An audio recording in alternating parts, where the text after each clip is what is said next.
welcome. Great to have a couple of minutes together today. And I'm outdoors. You get some extra noise. Obviously, you that are video, you know that. But you might be getting some, if you're on just the audio, you're getting some unusual background noise and things. But I like my yard, and I'm going to talk about it a little bit. I got tomatoes growing here next to me, and then there's some flowers about to blossom. If you can look over behind me, there's a peach tree loaded up with peaches. I've been knocking peaches off because there's too many, and they're not going to mature well if we don't thin them a little bit. And I like yard. I remember as a boy, just talking about the things that influenced us over the years.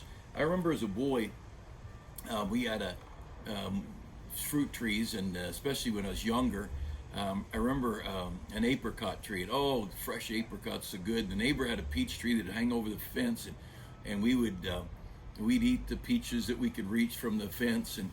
And the neighbor grew rhubarb, and of course we had all kinds of good things, and watermelon, and then later on we had all kinds of gardens and grew a lot of things. And we had animal-wise, we had goats. We had two nanny goats both give birth to twins at the same time. So we had four newborn baby goats. They're just hilarious. They're born full of spunk and craziness, and the dogs and the goats that have fights trying to get the goats off the dog houses, and a milk cow. We milked the goats, we milked the cow, and had a horse and a couple of horses at different times. Just a lot of pigs, and there's something to be said for outdoors. Gardening and animals are good for kids. I think they're good for me. They're good. It gets me to just shut my brain off and do something away from all the office pressures and things. And there's just an awful lot of good about animals. And I realize many people live in a culture where it's difficult to have a yard. But you that have a yard, let me encourage you. You got to do some things for your kids. You say, I don't want to deal with it. You deal with it to help train your kids. You put in the time, the money, the whatever. Not just for, it's not about you. It's about creating a culture that's good for your children. And just like going to Sunday school is a good culture for your children. But I like yard and flowers and plants and fruit. I like things you can eat. And behind me we've got 2 or 3 kinds of spinach that I got from one of the men in our church, and 3 or 4 kinds of tomatoes my mom grew from seeds, and anyway, a lot of different things.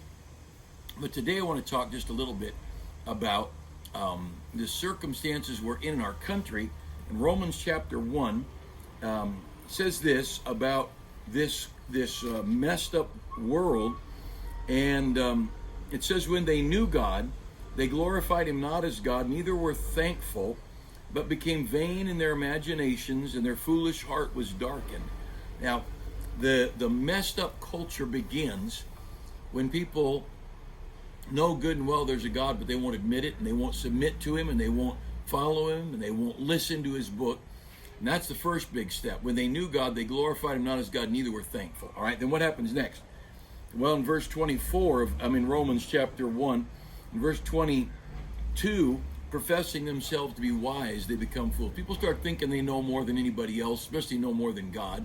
They know more than the Bible, but they become fools. And look, can you not look at science around us and not realize how foolish people are? Absolute fools.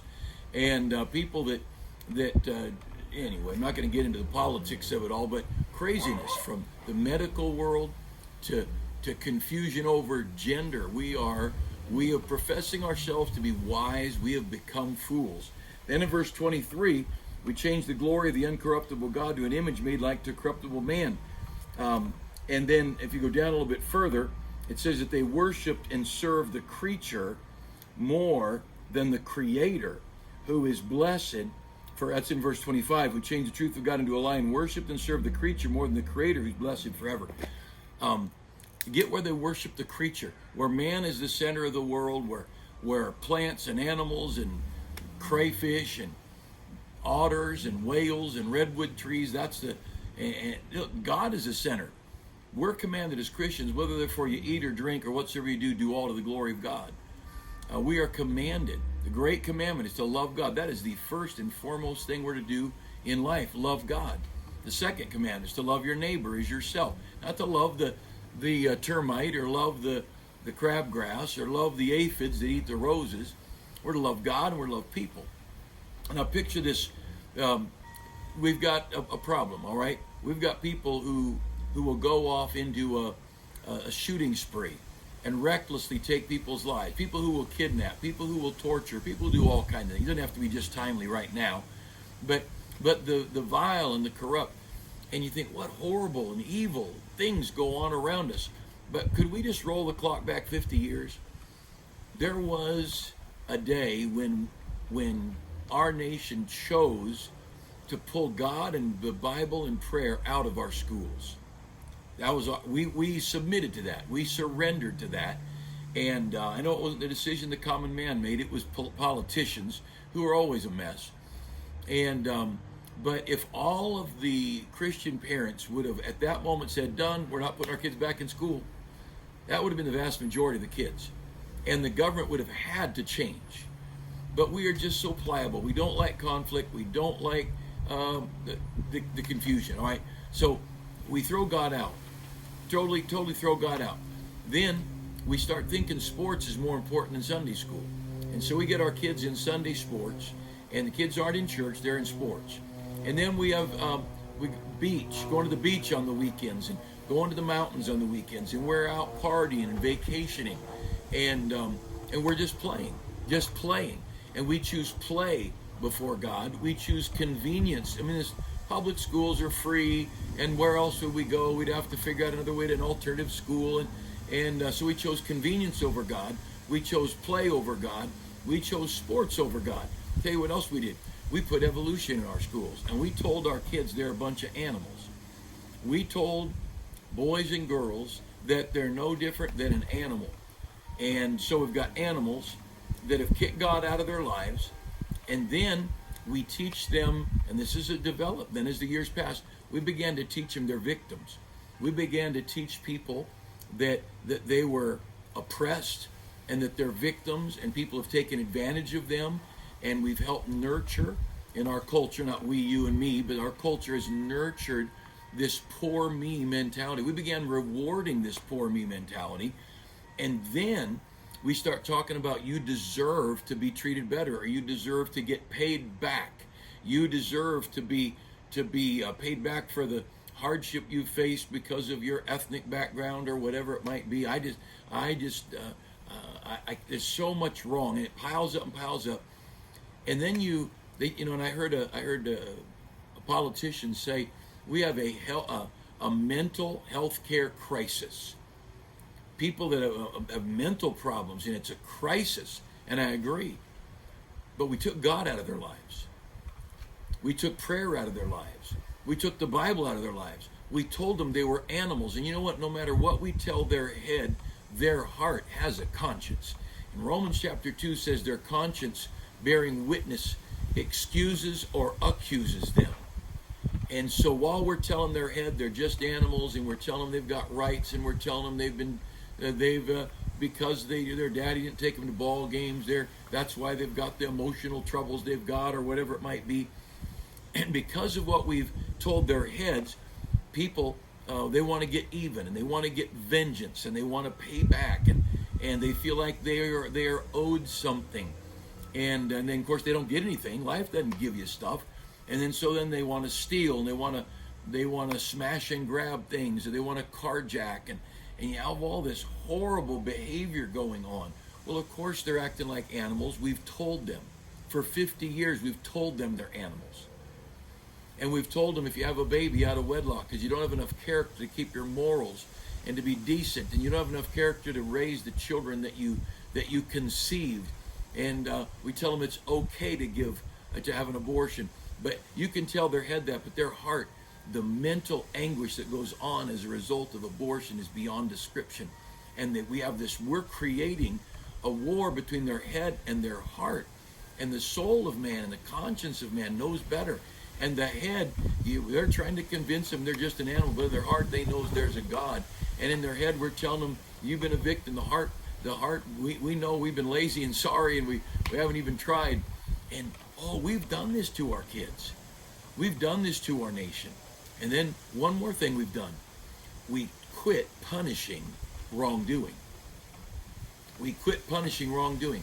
I won't turn there for the sake of time, but in Ecclesiastes, it says that when the workers of wickedness or evil are not rewarded speedily, the heart of the wicked is fully set in them to do evil, because punishment is not quickly executed. You know, with a little child, when they touch something they shouldn't, I just flick their finger a little bit. You don't have to beat them. No, a little reminder, you can't touch that. Little things that they can't have, or they get older. Maybe you don't give them something that they want, or you take away a toy or a fun time because they did this or that. You got to figure out how to train your children. Thank God ours are raised, and they all love God, and they all love the parents so far.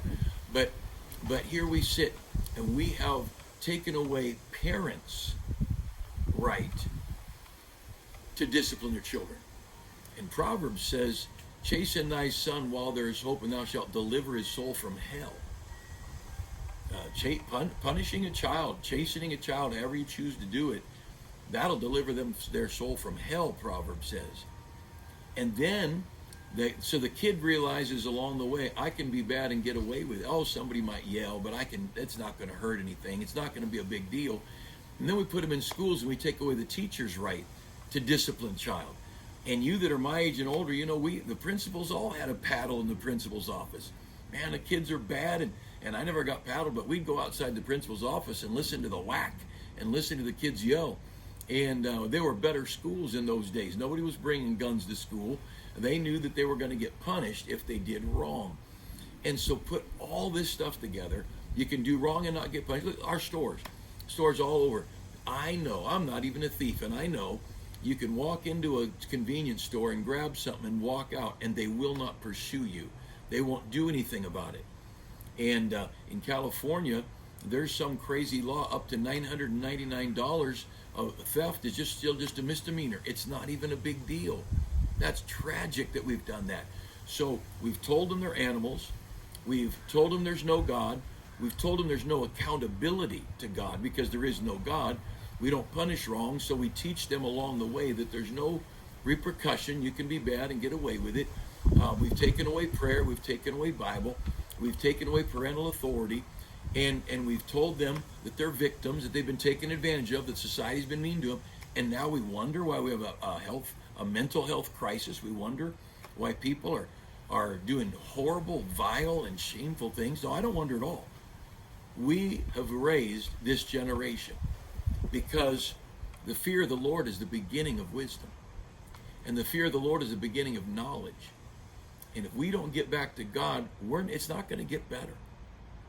And all this corruption in Washington, D.C., you know why we got a bunch of animals in Washington, D.C. who have found out they can be bad and they won't be punished.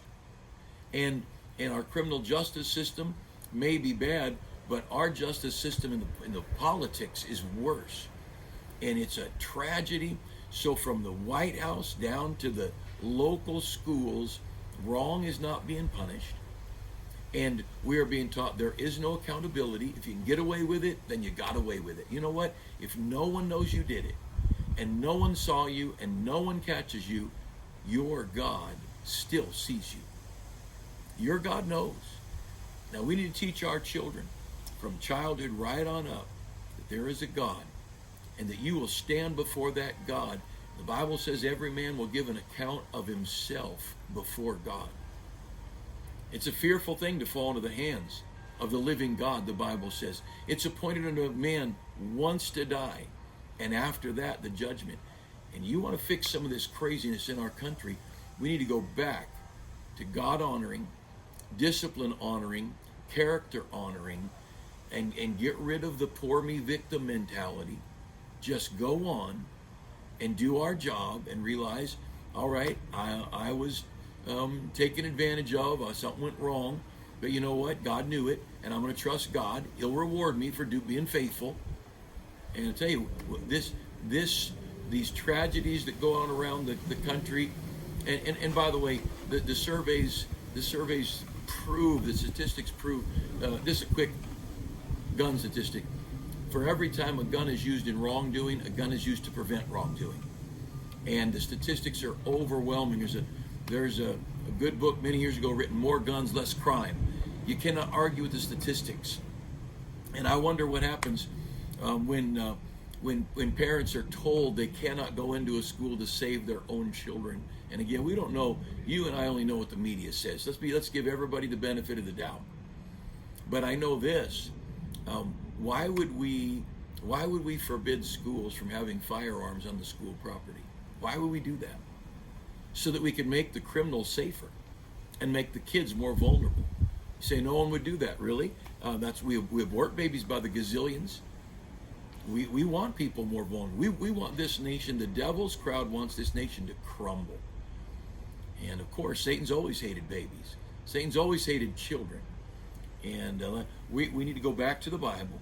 I remember, I think it was J. Vernon McGee, or he had the Back to the Bible broadcast. Let's get back to reading our Bible, reading it to our children.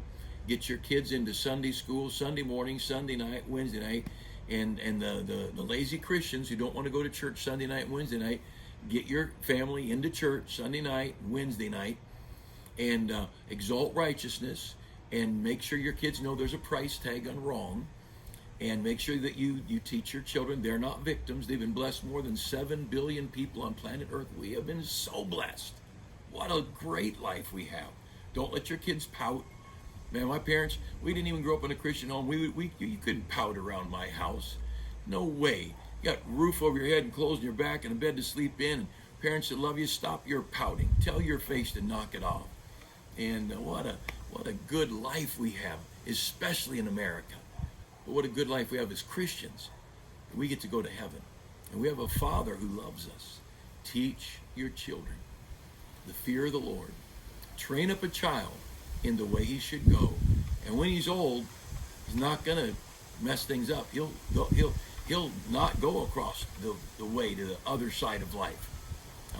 We've got a great God, and he's worthy of our service. Hey, have a great day. Thanks for taking some time together.